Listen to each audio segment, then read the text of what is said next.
Hello everybody and welcome to tonight's coverage of the third season of the NASCAR Class C Maconi Setup Shop Fix Series.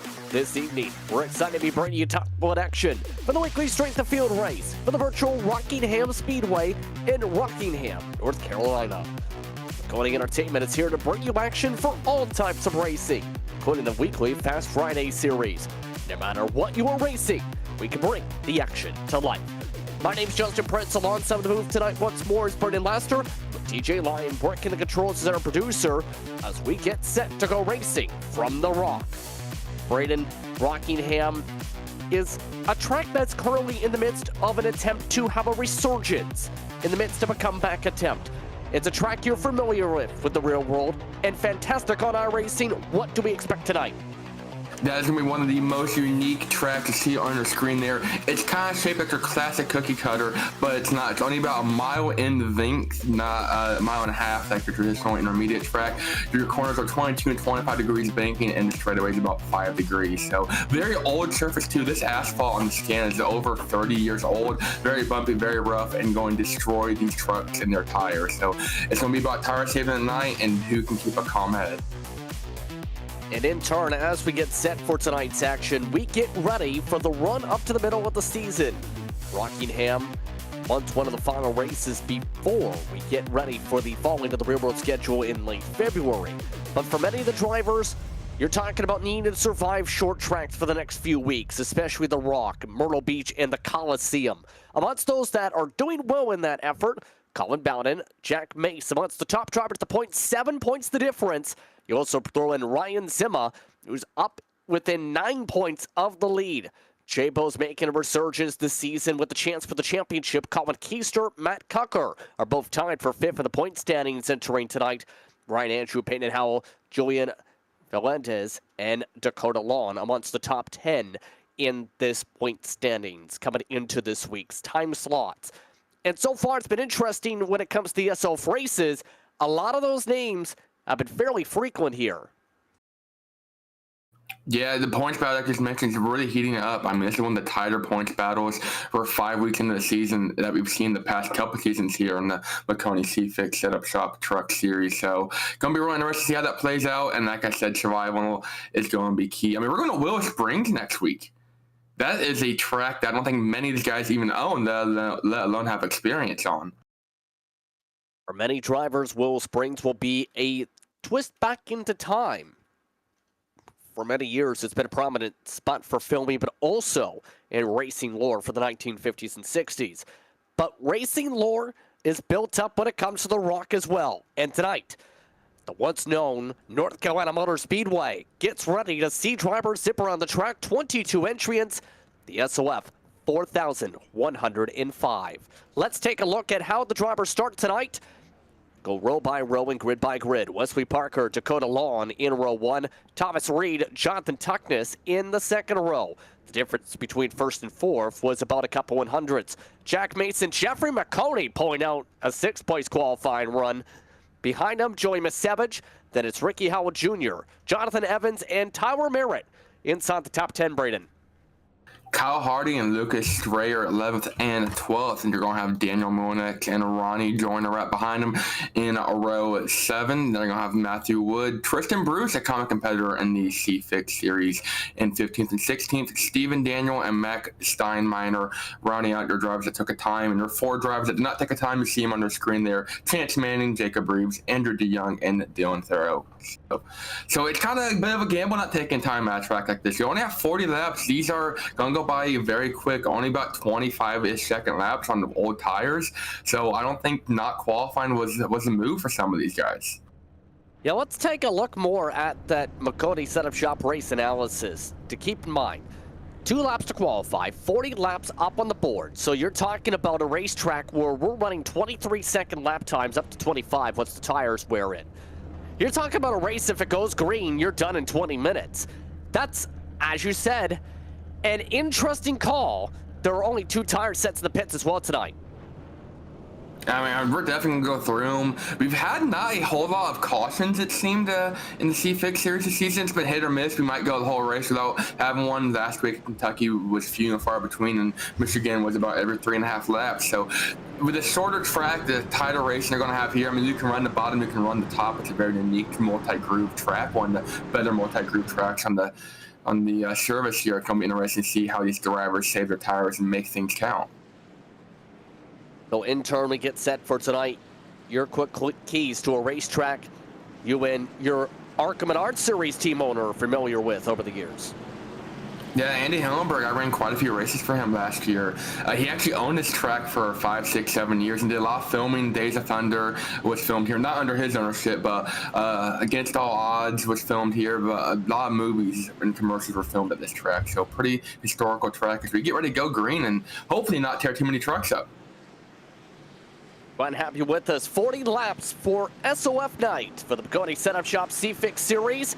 Green flag is out. We're racing from the Rock. And we're nearly wrecking from the Rock. It's 3 wide at a turn 1. Jonathan Tuckness nearly spins it. Expect a lot of drivers to be loose off the starts today.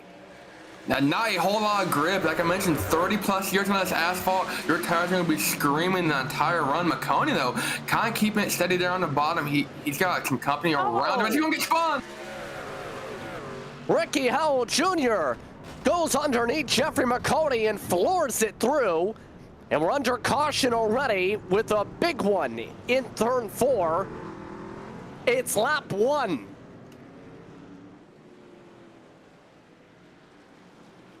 The silence says it all, does it not? That's definitely a tough one to swallow. Let me tell you, there's not a whole lot of silence on the driver's radios, I will say that. But see Maconi there with an excellent start. Tuckness, I believe that is in the 94. He's got some loose tires there in the start. Maconi took advantage of it.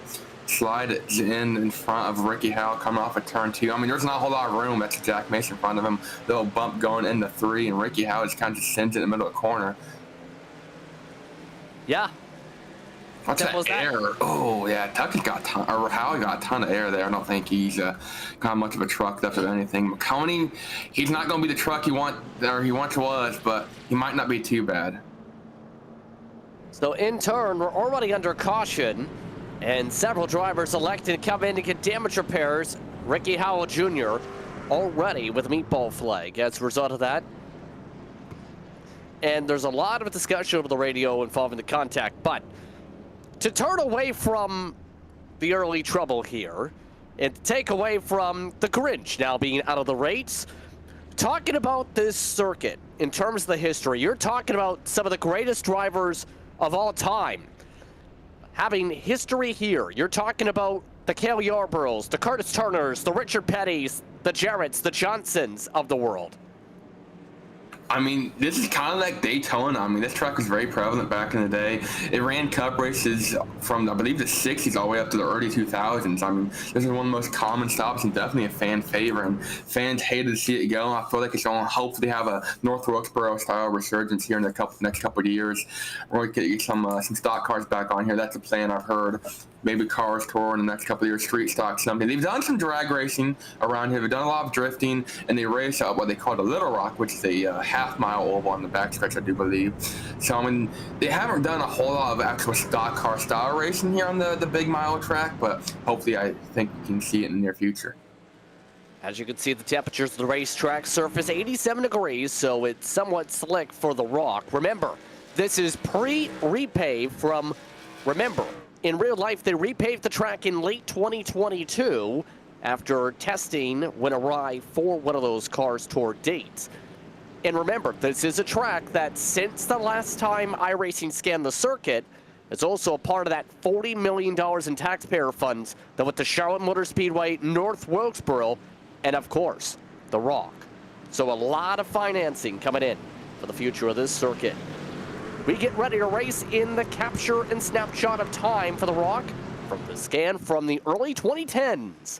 Let's try this again. Green flag is out. We're nearly stacking up again.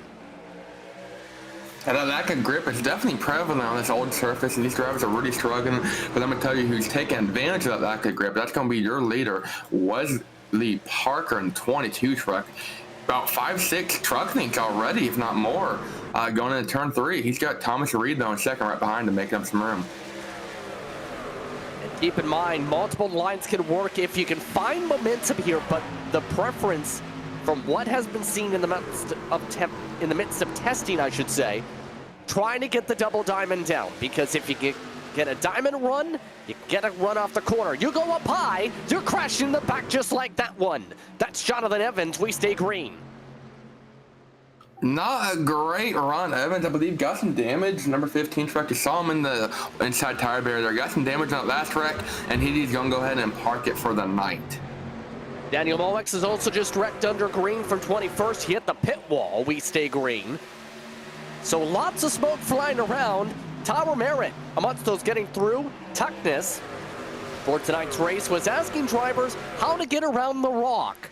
So far, he's lost 2 spots, but he's still running an average pace to the leaders. The fast lap right now is going to go to Wesley Parker, your leader, by about a tenth, 23.5. So they're about a tenth and a half, 2 tenths off their qualifying time. Still out front, though, as riding on board. Jack Mays currently second in points. Lost the points lead after last week at Kentucky. Try and make up every point as he can. As we've seen, it matters. I mean, last season was really close in the way the points settled out between the top 5 guys. So Jack May still trying to use lessons he learned last season, but the guys behind him are 3-4 wide, and they are not giving up. Oh, here we go. More sliding. Max Steinmeier able to hold on to it. Jacob Reeves, one of our commentators from Maconi Entertainment, nearly wrecking it as well. We stay green, and we keep it clean for now, even though they're bouncing off the walls in the mid-pack. In that mess somewhere is a very damaged Jeff Maconi towards the back of the pack. These guys single file up towards the top. There he is in the 03 machine. A lot of damage on that left jersey right on board. He has the lovely Stephen Daniel right in front of him. But all the way back in 17th, though. Qualified 6th, almost better qualifying performances of the season. Unfortunately involved in a lap 1 wreck. Not a whole lot of damage, but just enough to hold him back.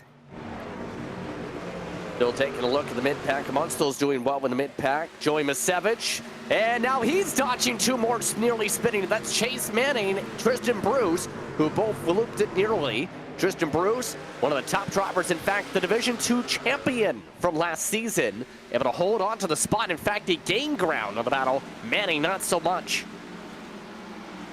Wesley Parker still their leader, actually.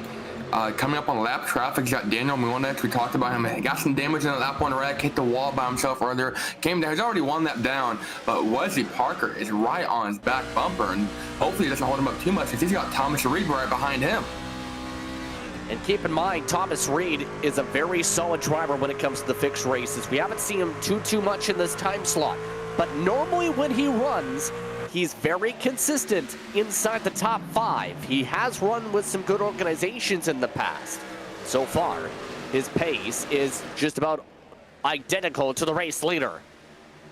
And you want to talk about someone that's actually the quickest truck on track right now is Daniel Moex in that 10 machine in front of your leader. So I think he just came out of the pits and got some fresh tires. He went down when he got damaged, so definitely took tires of something. He's kind of pulling away now from Wesley Parker. So I think he actually was 2 laps down and unlapped himself, which explains kind of why the gap closed up. Wesley had about a 5-6 tenths gap on Thomas Reed, and that gap has really closed. It's starting to widen up a little bit, but I mean, 4 thousandths of a second separated the time between first and second that last time by. And when it comes to this racetrack, keep in mind, it's not as simple as set the fastest laps of the racetrack, you'll run away. You try and set blistering fast lap times on this circuit, especially on iRacing, you're not going to fall off like a cliff. One of the main things noticing throughout the field, if you're in the top 7 grouping, you've limited the most amount of fall off in the field. Some of the drivers only 4 tenths. Everybody else is about up to half a second, 6 tenths on fall off. And I mean, it's getting worse and worse by the lap. I mean, some of these guys are losing over a tenth a lap. We talked about tires being bad, but this is absolutely insane. Keeping an eye right now on one of the drivers who took some early charges, Jonathan Tuckness. He wants a spot back, not able to get one from Jack Mace. So in turn, Tuckness, one of the drivers with the Maconi Setup Shop logos once again this season. So far, he's always been fairly consistent in the top 10 in his runs this campaign. He's He's an interesting character. He's been on the service with multiple different organizations, in particular the past 5 years. At least, on the bright side, if you're up front, you're away from the side-by-sides that are building up across the back. That Tuckness, another driver, trying to make up some lost ground. Currently 17th in points, about 180 or so off of Colin Bowden. So any point definitely helps him, but he's real close to guys like Carlos Truther and Frank Horrell right in front of him. So every point counts for Jonathan Tuckness. He had some front end damage from that earlier incident. Spun his tires on lap 1. But now we're riding on board with another driver that got some damage early on. That's Jonah Masevich trying to make up some ground. After starting 7th, and he's currently running in the 14th position. One of those who lost a lot of time as a result of some of the chaos early on. He was once those who had to get some damage repair. He's right now behind some of those in this lineup, like Matthew David Wood. Now, keep in mind, that's 6 spots up. Dylan Thoreau, who did not set a qualifying time, is right behind him. He's the biggest mover, up 12. Now, he was ironically talking, him and a couple other guys that didn't qualify were talking as you're right on board with Dylan before the race started in the chat. Like, man, maybe we should have qualified, but Dylan's kind of made it work. He got around that first lap wreck, pretty saucy, Bill Pizza reference there. And currently inside the top 10, has a good spot, making up ground actually on Matthew Wood and running pretty competitive times close to the guys in front of him. Wesley Parker still continues to be one of the fastest trucks on the track, by about 10th or so over Thomas Reed, slowly pulling away once more. But I'm sure these guys would love a caution as we're now running mid-24. Some guys are nearing the 25 as we're 3 wide. Oh, they're trying some of them. Jacob Reeves on the bottom, middle line for Bruce. Up top is Masevich. Masevich sends himself in the wall. Tristan Bruce nearly did the same. And somehow Reeves loses a spot from all of them hitting the wall. Take a look at what he did. Masevich kind of made that chastain line work a little bit, gave himself a Darlington stripe as he's holding off a hard charging Tristan Bruce. I think these two being side by side, battling hard. 3 wide. There goes Chance Manning through the middle at the line. Did I mention we're over halfway in this race? Just past the halfway mark a couple laps ago, Reeves nearly hooks Bruce. And in turn, Jacob Reeves has lost about 4 or 5 spots from all this. Keep in mind, you mentioned the top 2 running away. That's because third is trying to run away, not the same rate, 4 farm back. They're having a heavy battle. That includes 2 of the Maconi setup shop drivers. Tyler Merritt, who pushed hard early. Jonathan Tuckness, who saved, tried to push a little bit, saved, now is pushing again. Jack Mace is trying to push too. In fact, he's saying push on the radio. We're getting bump drafting at, I said Daytona, but we're not at Daytona, right, Rockingham? We have a caution. It's going to be back in the pack. As it's Jacob Reeves, I believe, and Ricky Howe Jr. involved once again. Second caution of the race, and that involves 3 wide yet again. Stephen Daniel also was involved. And in turn, I believe Ricky Howell Jr. may have gotten a piece of it, or at least a black flag trying to dodge the piece of it after he came out of the pit lane. Yeah, Ricky Howell just got out of the pits, as they're going to see it here, from his lap 1 wreck. That was the battle we were just watching. 3 wide off the corner, nowhere to go. Kind of got stuffed up, and Jacob Reeves is spinning down the track, and here comes oh, it's gonna be a Ricky Howard Jr. 21 laps down. This kind of instant bystander, nowhere to go. Literally coming out of the pits on the apron still, and get some more damage. He had some required repairs, and gonna have quite a few more, I'm sure, after that. See it there? It's Tristan Bruce, I believe, in front of him, and someone sends it 3 wide in the middle, and there's not a whole lot of room on a track like this to do that. We've seen from that. Oh, and there's the hard hit from behind. Just zooming out from the pit lane as Reeves tries to get things sorted. Looks like there was a bit of contact. Initially sent things up, but under 15 laps to go. 2-tire call, Jonathan Tuckness. He wins the race off pit road over Parker Reed, Dakota Lawn, and Tyler Merritt.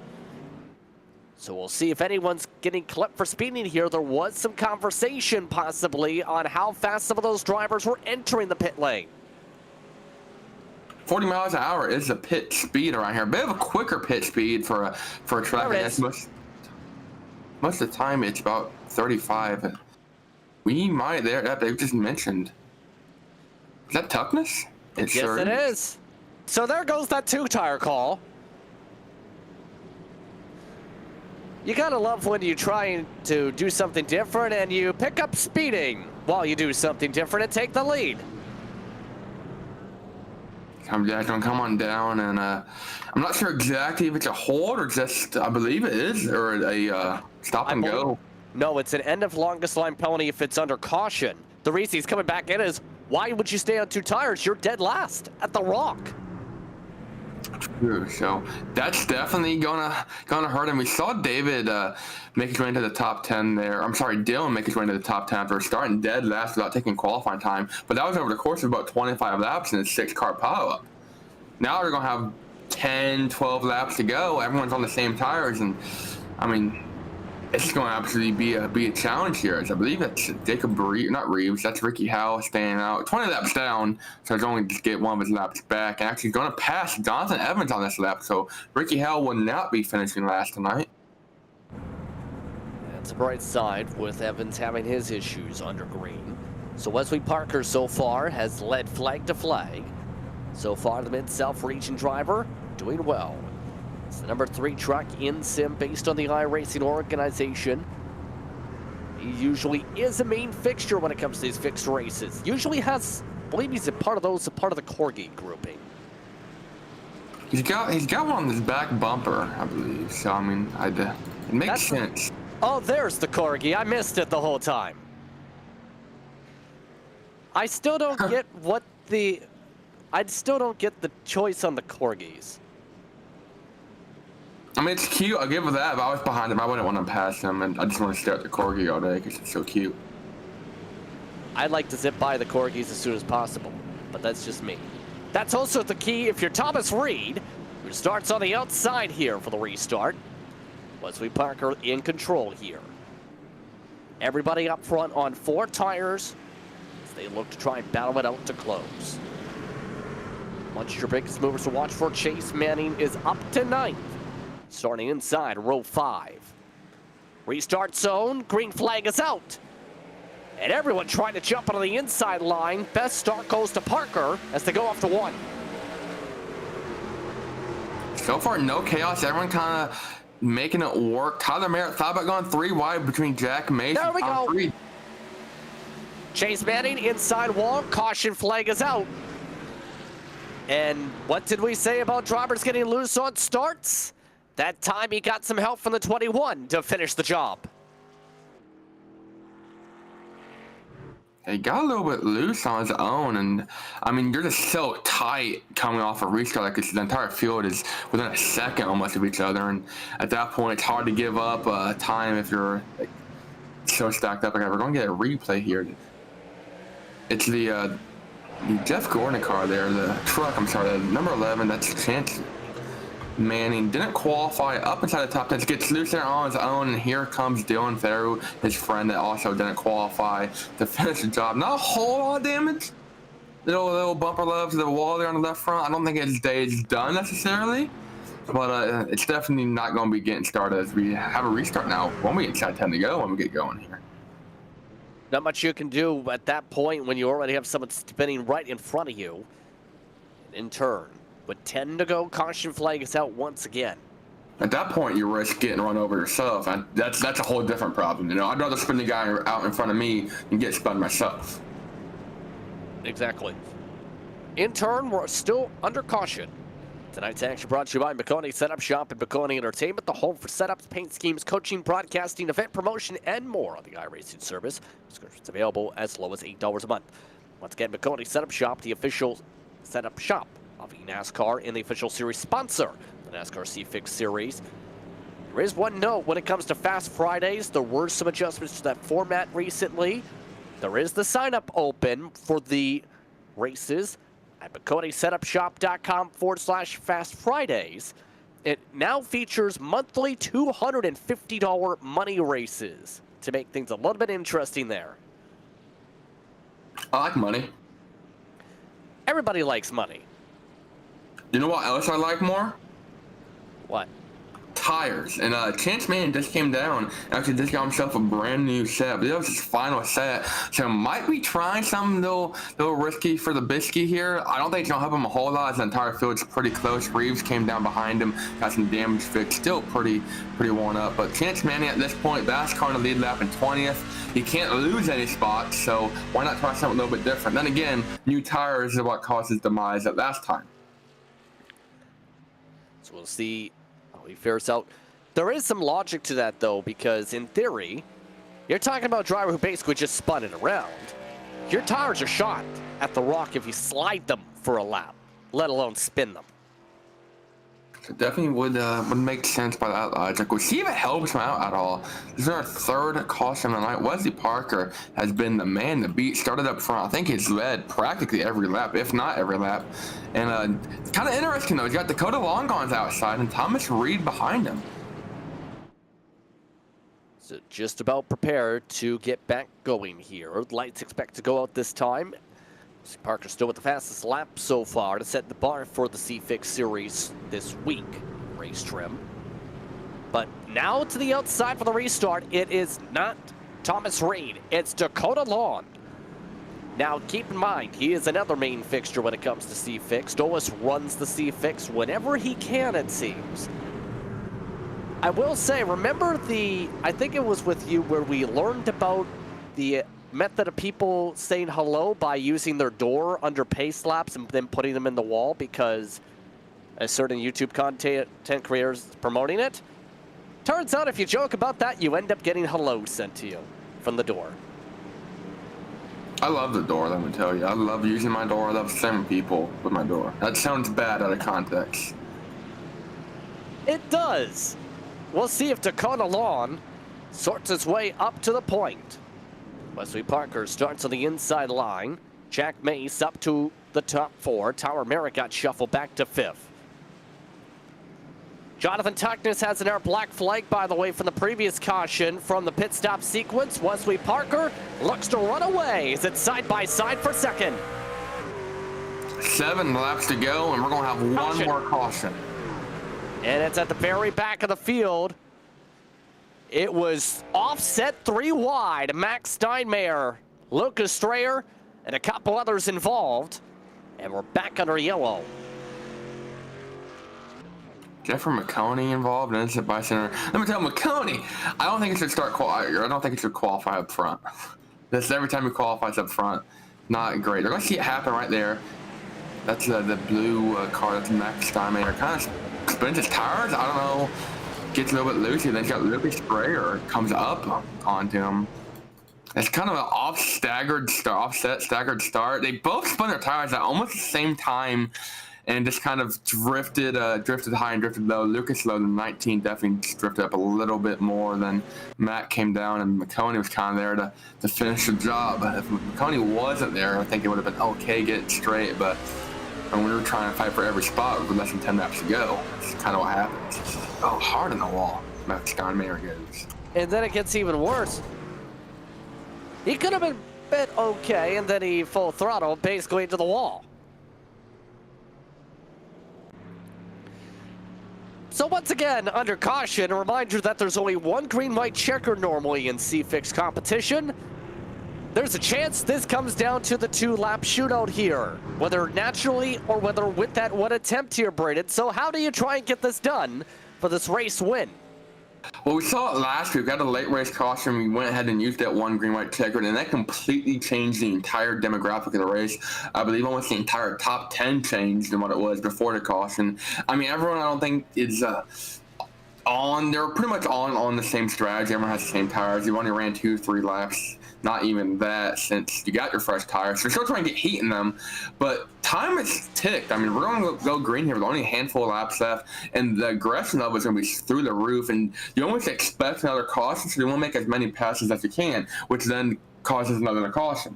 So I definitely expect us to use that green-white checker. If you make it back to the Y at that point, it's gloves out. I mean, you're putting your boxing gloves on, and you're just trying to make it to the finish under any circumstances you can. Of note, by the way, Jonathan Tuckness is expected to take the wave around during this caution since he had to serve the black flag under green. But in turn, at this point, who's really stood out the most to you that we haven't talked about too much in your opinion, and why?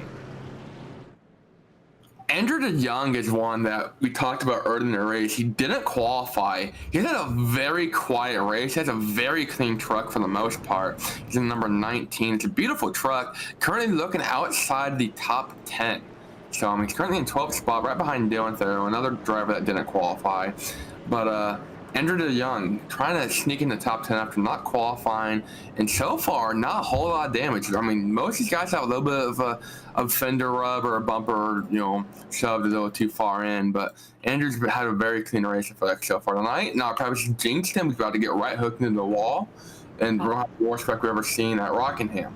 But we're going to see how this one plays out. Well, here's to hoping that jinx doesn't happen.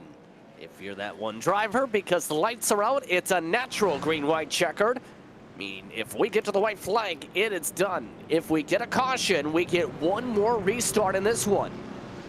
Once again, it's Wesley Parker and Thomas Reed, 1 and 2. Dakota Long did not get a good restart. Off from the outside last time.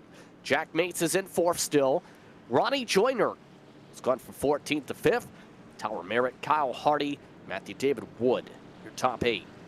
Of note, Joey Misavage amongst those who got some damage from the first big one of the day. He's back to 10th despite slamming it in the wall a couple times. So this should be an interesting restart here.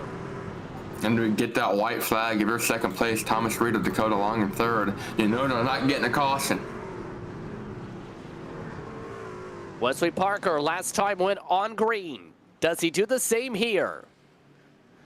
The pace car is off as they go to the restart zone. 2 laps to go from the Rock. Green flags back out. Another good launch from Parker. Side by side for second as Dakota Long looks for the spot again. Dakota Long goes from 3rd to 2nd through 1 and 2. Thomas Reed falling back to 3rd and now has trouble. Ronnie Joyner trying to steal that 3rd spot from him as everyone's getting real crazy behind him. We might not make it back, but Wesley Parker's hoping we do. Looks like we do make it back. No spins coming to the white flag this time by. Here comes Dakota Long up the high side. As a big crash at the start and finish line. Long tries to get the diamond. Inside line for Parker. No close up from behind for Thomas Reed. One more chance. Dakota Long sends him. He sends himself. Into the wall goes Reed. Wesley Parker goes to the checker flag to pick up the win at the Rock.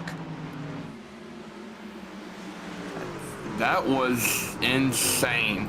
Thomas Reed chastained it almost to get around. He's spinning Dakota Long, who still managed to bring it home 4th. Ryan Joyner still is 3rd at the line. We haven't talked about him almost at all tonight. Started 14th, one of our biggest movers throughout the field. But Wesley Parker gets it done at Rockingham. Yeah, that was a lot that happened there. Let's take a look at some replays. Like, once again, the 15 earlier was in the wall. Believe may have returned there back to the wall. But more so, chaos reigned on the final start. Down the front straightaway, and especially for the send for the win, Wesley Parker. He didn't want to do much of the burnout, it looks like, but the Corgis are happy. Let's take a break. When we come back, we'll look at the race results and talk post-race. You're watching Maconi Entertainment. When you want to be the best, you can't settle for the rest. For anything on iRacing, there's just one name you need, Maconi. With the launch of Maconi Entertainment and Maconi Competizone alongside Maconi Setup Shop, we now provide the best of the best in setups, paint schemes, coaching, broadcasting, and event organization. With cars across all 4 license classes, we have what you need to hit the track with confidence. Grab a subscription and save money while going fast at MaconiSetupShop.com/subscriptions. And remember, at Maconi Setup Shop, there are setups, but your victories.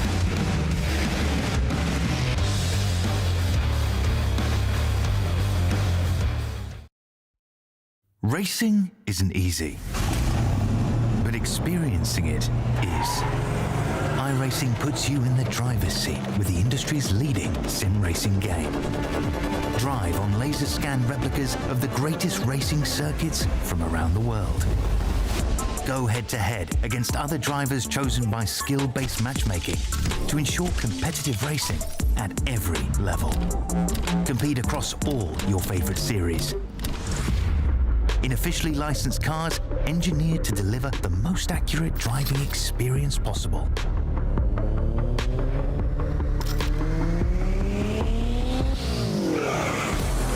iRace or host your own with players from across the globe.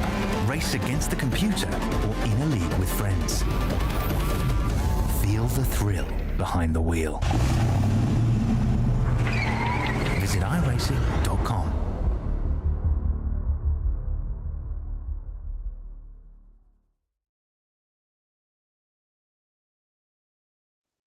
Welcome back to The Rock for more coverage of the Maconi Setup Shop C-Fix Series and its S.O.F race here tonight. Once again, Maconi Setup Shop, the official setup shop of eNASCAR. Let's take a look at the race results. Wesley Parker leads all 40 laps on the way to victory tonight. He picks up the win over Thomas Reed. Those two ran 1-2 much of the night. Ronnie Joyner goes from 14th to 3rd, quietly in the end taking the 3rd spot from Dakota Lawn, who tried to send it so hard, he basically gave Wesley Parker a boost and nearly spun himself out. Jack Mason, a drag race, lost the spot for the top 5. Tyler Merritt, Kyle Hardy, Matthew David Wood, Chance Manning, after a couple spins, recovers to 9th. And how about the driver who started at the tail end of the field, the 21, Dylan Thiel, going from 22nd to 10th. Masevich recovers after a lot of unfortunate series of events for him to finish just outside the top 10 and 11th. Stephen Daniel in 12th. Andrew Young, he was my pick to have a good finish. He brings it home clean at 13th. Daniel Molinac, not a night he wanted to go for him. 14th, Jonathan Tuckman is qualified top 5, finishes 15th. Max Steinmeier, we saw him wreck late in that race. Lucas Strayer as well. And Tristan Bruce, Jacob Reeves, and Jeffrey Maconi round out your top 20. Those 3 involved in a wreck coming to the white flag. And then Ricky Howard Jr. does, I believe, actually bring it home. Just 20 laps down with a very damaged truck. And Jonathan Evans is going to be our only DNF tonight, 35 laps down. So once again, a reminder, the next time out for the series, we head back in time yet again. How about Willow Springs? Yes, for those who may not recognize their circuit, it recently was a part of Ford versus Ferrari.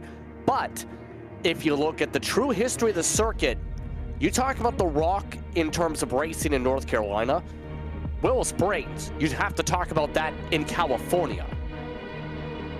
That definitely will be an exciting track. I know I have never raced on there on the service. I'm sure most of these guys haven't either. Very, very unique track. I believe it's one of the bigger road courses we'll go to in the truck in general. Coming at 2.5 miles, I believe, was the layout we're using. So going to be interesting to see how the truckers navigate and make the most of it. We haven't gone to a road course in a while, so going to be interesting to see how these ones play it out.